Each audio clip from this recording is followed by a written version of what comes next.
Hey there. Welcome to the pod. Thank you so much for tuning in.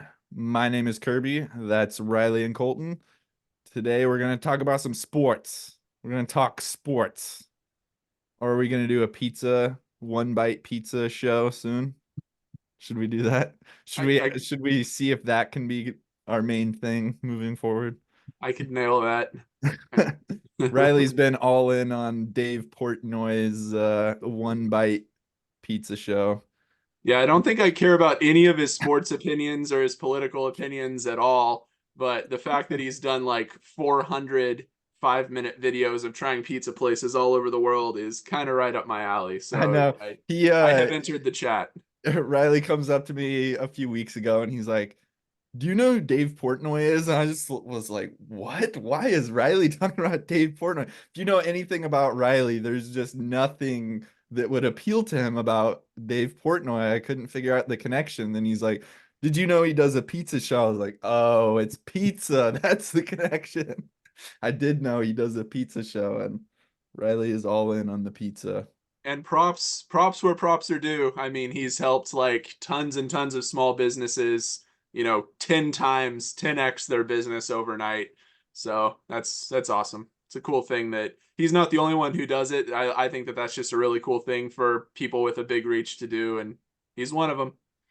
Last year when he sold Barstool for like 300 million or whatever, I was texting you guys like, this is our goal. This is what we need to make from the logo. We need to make it a Barstool and sell it for 300 mil. That's our next goal. First goal 300 subs, second goal 300 million.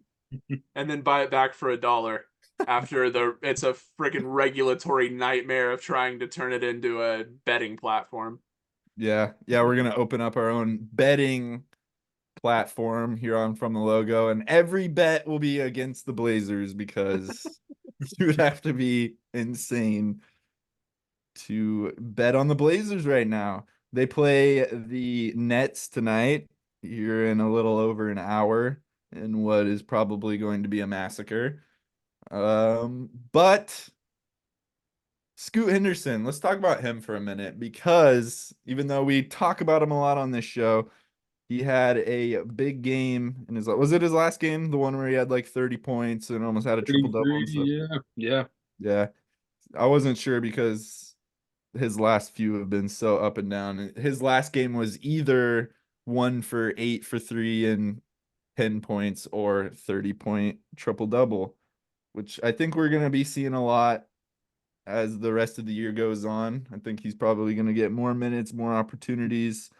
Which Colton, you've been pining after. You've been demanding it from Chauncey as the season's gone on. I think you're gonna get what you wish for, and I think it might be extremely ugly, but maybe there'll be some growing lessons in there, some learning lessons, some opportunities to grow.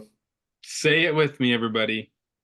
Developers, Developmental season. Developers. developers, Developers. developers. It's a developmental season. You're gonna see ugly ball. You're gonna see some cringe games. You're gonna see some extra cringe games lately with the Blazers. But the most recent game was more encouraging than the last, like handful of games. They kept it close, and it was actually entertaining into the fourth quarter. Scoot, I mean, let's talk about it. So there's a couple things I'm seeing with Scoot's game. One thing is primary that I've talked about before that he really needs to work on, finishing with his left hand.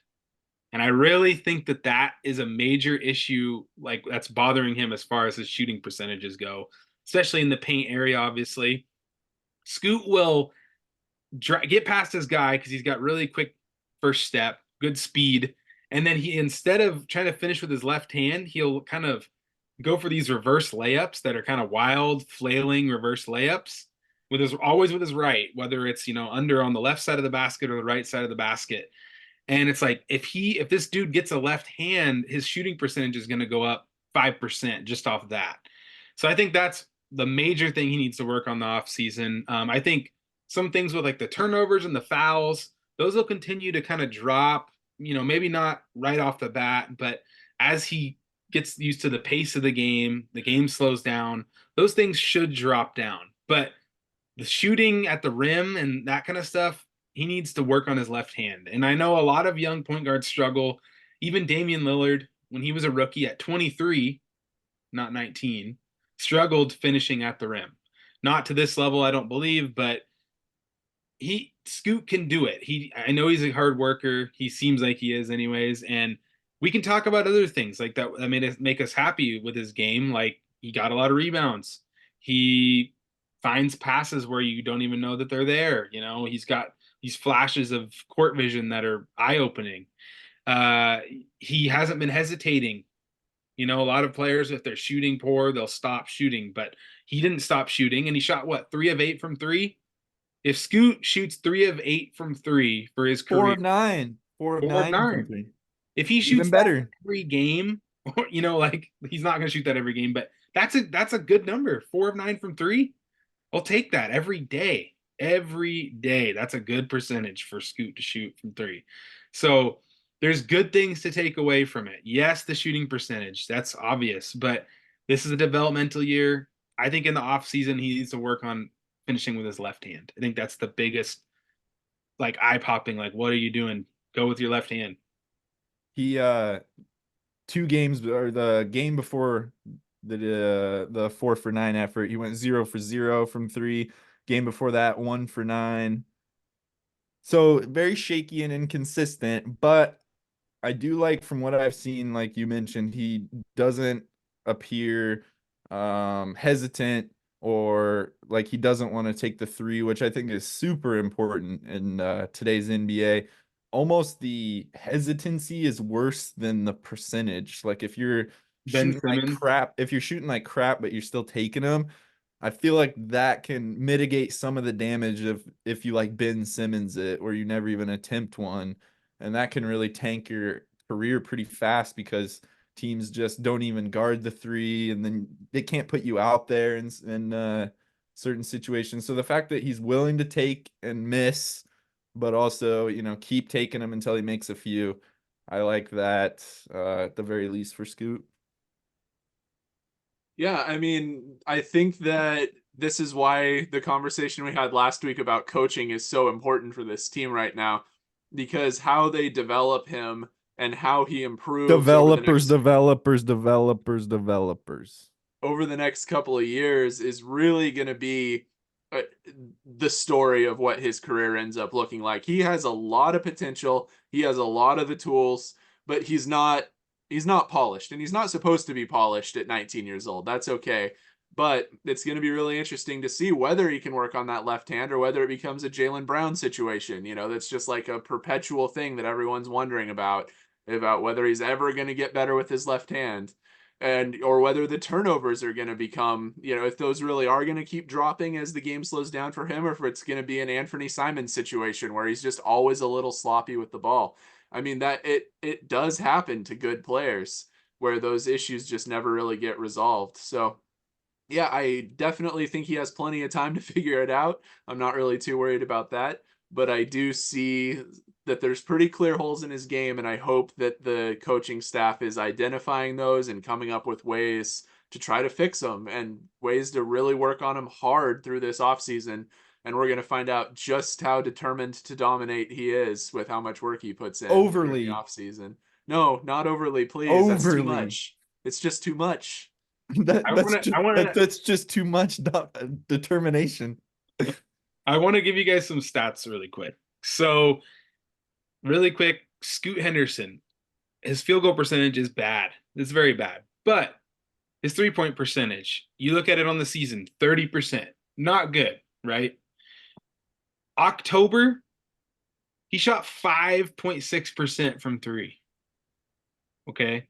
That is awful, but we knew it was kind of a How is rough that even stretch. possible? How many do you have to take to shoot 5%? At least 20.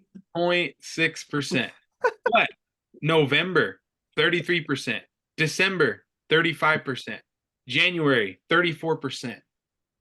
Take out the horrendous, anomalous, stupendously bad 5.6%, and you're looking a lot better. He was So, 1 for 18 in those 4 games in October. yeah, and I mean, that's 20 shots, 18 shots. That's not that big of a sample size, but it's trending away from that. If he shoots 34%, 35% his rookie year, compare that to the other athletic point guards. Someone like De'Aaron Fox, Russell Westbrook, when they were this young, they were not shooting 35%. So if he can be a better shooter early on than those guys from three, that's promising. That's something where when you compare him and say, well, his field goal percentage, well, if he's a slightly better shooter from three, build on those skills, build on things. Because now look at De'Aaron Fox. He shoots the three. He's good at it, right? So yes, it's not going to happen all overnight, but just look for improvements throughout the year. And that's why I want to see him have minutes, Kirby, to answer your question, to answer your comment. Yeah, that wasn't a question. I know that you wish that he'd play 48 minutes every game No, that's not until what I'm until saying. he blows out his 30, give me 30 season. minutes. Yes. 30 minutes a game. That's not too much to ask.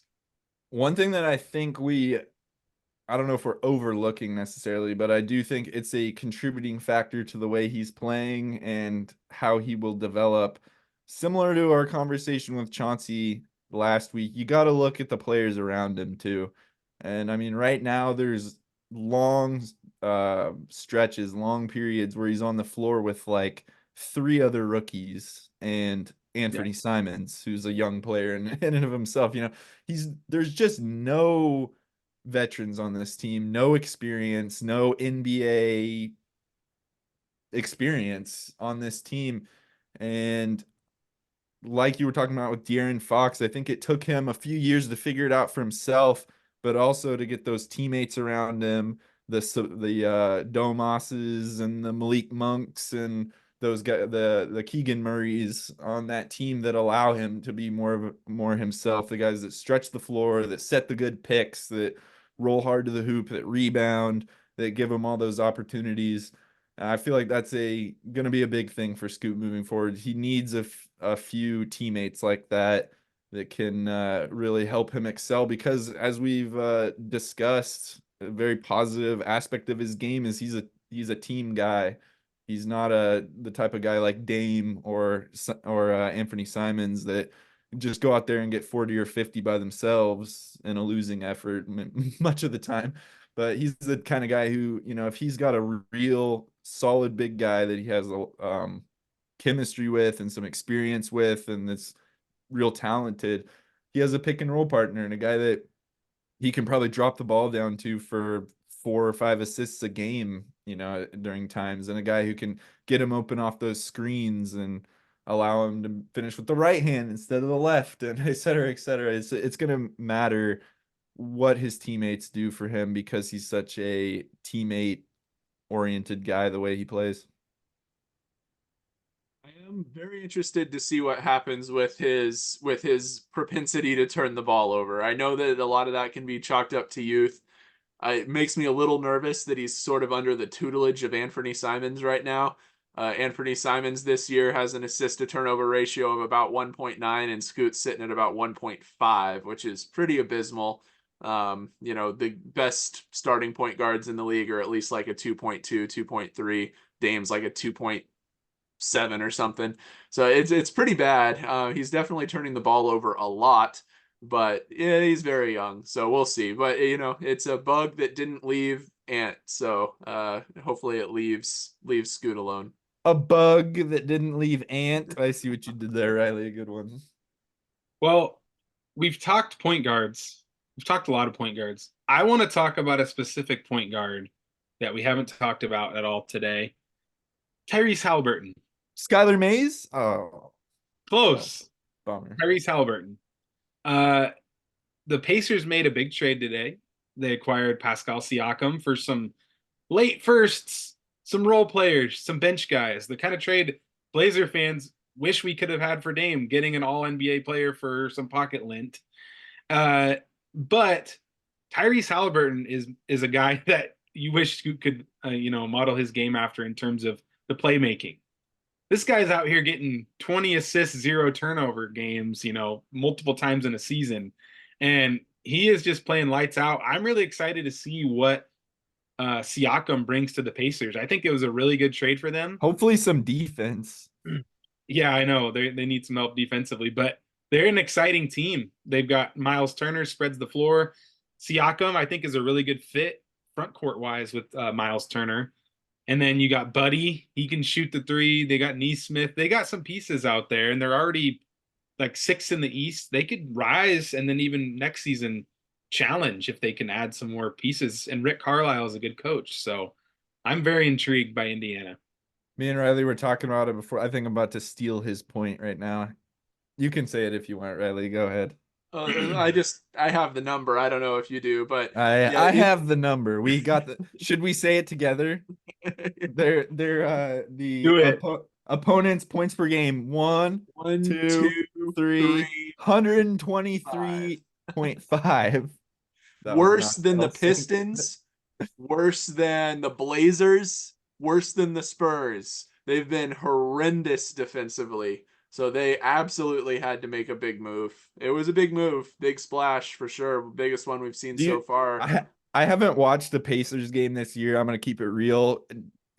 Do either of you guys know if that defensive if those defensive problems are Reese's issues? Is he the one that's has those liabilities on defense? Because if so, Scoot should not model his defensive game after him. Maybe some of his offense. Go out and get those 20 assists, but please don't let the other team drop 100 and what do we say 123.5 points per game.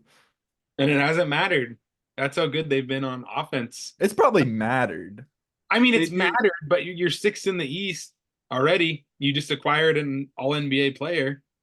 but you're sixth in the East, scoring 126 points a game. You should be better than that. Yeah, I get it, but they're still on the rise, is what I'm saying. They have maybe. they have issues that can be fixed, and they just got, like I said, got an All NBA player. Let's see what that does. It might Yeah, make it'll the be interesting. difference. I don't know if I really trust Siakam. Like he's decent, but I don't really I see like a first round exit out of this team, to be honest with For you. I think now, what for now, but look out in the future if they can add anything to this. if they I make think another Tyrese trade? Halliburton Maybe is they can the figure number out a one. way to bring in Julius Randle for another big guy that can't shoot. Wow, that's disgusting that you just. One thing that I one thing I've heard a lot about is that apparently there were a lot of teams calling about Pascal, and now that he's off the table, a lot of those phone calls are probably going to start getting directed toward the Blazers and Jeremy Grant. But Colton, I think you may have heard something about the likelihood of that happening for the Blazers. Jake Fisher. He's been kind of on in some rumors in the past. He reported that the Blazers might not be looking to part with Jeremy Grant right now. And I bet you all these things are subject to change depending on the package. Maybe this is just Jeremy Grant is too good. You don't want him. Wink, wink, right? Hard sell, uh, hard sell. it could be that, but I know that the Blazers are going to look to trade Malcolm Brogdon, and we'll see what that brings back. But I'm interested to see what if they keep Jeremy another year. There's not a shining light, bright light waiting to come in behind Jeremy Grant right now, where you're just like, he needs minutes, he needs minutes. But you could spread those around to Tamani Kamara, to Chris Murray, who has been playing a lot better lately. And those kind of wings out there. Repair has come in and That actually shit is gonna get ugly if they get rid of Jared. Like looking at how they've already looked, you get rid of another veteran. Like I don't know how it could look much worse, but it probably what if the would. ball doesn't stick as much? What if Maybe. it's I harder mean, to? I mean, I'm just saying, he doesn't rebound very much. It He's is not. hard to imagine it getting much uglier, but you'd think that trading a veteran guy like that with like 10 years of NBA experience in favor of Rupert and Chris Murray could get real ugly real fast. But Good. maybe it wouldn't. Maybe those guys would fit in is seamlessly. is that not what we basically want for this year, though? I mean, Maybe do we really want Jeremy Grant out there potentially getting injured to try to pull us out of second to last place into third to last place? I mean, it depends on what we would be able to get for him. What would you hope to get for him, Colton? I mean, you at least want an established player or a solid pick out of this because his contract is large, a lot of years remaining. but I mean, he's been an efficient scorer this year. So you can't just say, well, we'll take a second for him if we can get off his salary. Nah, you're going to need a first round pick that's semi-established, not, 30th, and or a promising young guy and maybe a late first round pick or, multiple seconds and salary cap relief. Something like that. I would prefer like 2 firsts. Probably that, because once you start stockpiling those first, you can package them for good players, like what the Pacers just did, even if they're late. So that's kind of like the asset mindset I'm having with this. But I would probably prefer, if it's picks in this draft, I wouldn't want that. I would prefer a young player. And if it's picks next draft, which is supposed to be pretty strong, I would look into that more. Yep. Riley, I want any thoughts on picks. that? I just want picks. That's what I'm looking for right now. I think that based on what we've seen from Scoot so far, what we were just talking about, I don't think that we're like anywhere near even next season trying to be like win now or whatever. So, 2-3 years from now, picks, that's all fine. I think we need to be stockpiling picks to try to make a serious push when Scoot's like 23, 24. The good news is I don't really feel like there's much detriment to keeping him if the deal isn't on the table this season, because it's not like the Blazers are playing too good with him out there on the floor. It's not like it's hurting their tank chances. Both him and Simons are probably actually actively helping the tank. So maybe keep both of those guys until next offseason. If you can move them for, yeah, whatever you can get for him, picks and maybe a young player here or there. Speaking of picks, I want to say I want to bring up one more thing really quick. This should be a sponsored segment in this podcast. Every single week we should talk about this. And that is the status of the Golden State Warrior pick. What would that be like? Chase would sponsor it because they're in the Chase Sure, Center. sure, whatever we need. Chase Whatever. Bank sponsors this The segment. Warriors pick update, yeah, because this is something Brought to you by Chase Bank. to be Chase excited about. Sapphire. All your rewards and whatever. Dude, you're giving it away for free now. Take it away. Take I'm it just showing them how much we could help their business. Throw away. us a throw us a sponsorship, Chase. Giving them a little taste. We're going from zero sponsorships straight to Chase Bank. Oh, if anybody else wants to sponsor the segment, feel free to reach out. Athletic Greens, AG1. Your all-in-one vitamins. Frank's used tires. Zip Recruiter. We severely overestimate the number of people in recruiting positions that watch our podcast. Wow. I don't even know where to go from there. Anyways, the pick that we got from the Celtics in the Drew Holiday trade that Riley has not been a fan of. It's this year's Golden State Warriors pick. That's one of the picks we received in this trade. The Golden State Warriors, it's a top 10 pick right now. And the Golden State Warrior team does not look like it's a stable area to play. They've been losing a lot of games. Draymond came back. That didn't help.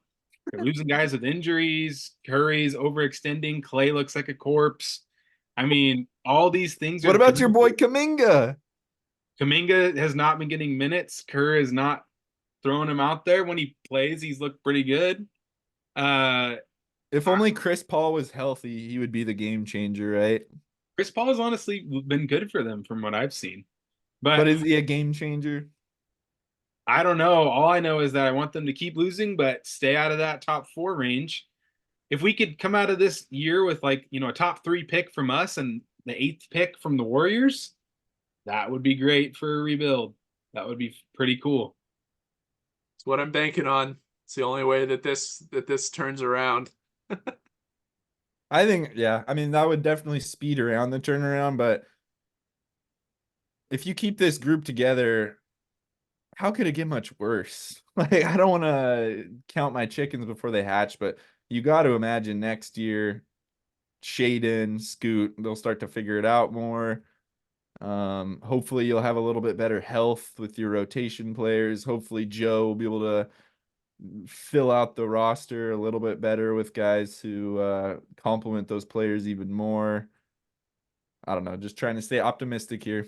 2 years ago, the Thunder lost by an NBA record 79 points.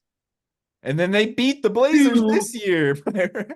2 years ago, the Thunder, who are now number 2 in the West, lost by 79 points. It can happen. And they just beat the Blazers by 62. Is that right? I'm just saying. They flipped it around. It can happen. Yeah, turnarounds do happen fast in the NBA too. It can take like one season for a team to get some momentum. That's why I think this year we knew it was going to be ugly, but everyone sort of thought there'd be, or maybe not everyone, but I think the three of us thought that there would be some momentum. We talked about Scoot Henderson being, a rookie of the year candidate, like it was a foregone conclusion. We were talking about how I thought for sure that the Blazers would have a better chance, have a chance of having a better record this year than in the last couple of years. And we haven't seen any of that, but it could happen fast. And the youth that they have on this team, the pieces in place, the picks, as you mentioned, that should expedite the process within, yeah, like you said, within 2 years. If they're not going to be in the Thunder's position most likely, but if they're not trending that way, then you really start to look at this rebuild like, what happened? This is a mammoth failure. But until that point, I don't really think you make too many rash decisions unless you're talking about the coach, in which case I think I might be outvoted with that one. No comment from either one of you guys on that. He can No, go. you already know my thoughts. Get rid He of can them. go. Go watch our last video on that one. I'm here for you, Chauncey. I'm repping you, man. I'm going full board on the save Chauncey bandwagon because now my ego is attached to it for whatever reason. I'm not going to respond. Well, let's just see what happens with them. What do you guys think about the playoffs? First of all, the thing that's really driving my curiosity right now, why the hell is Nick Sirianni going to get fired from the Eagles?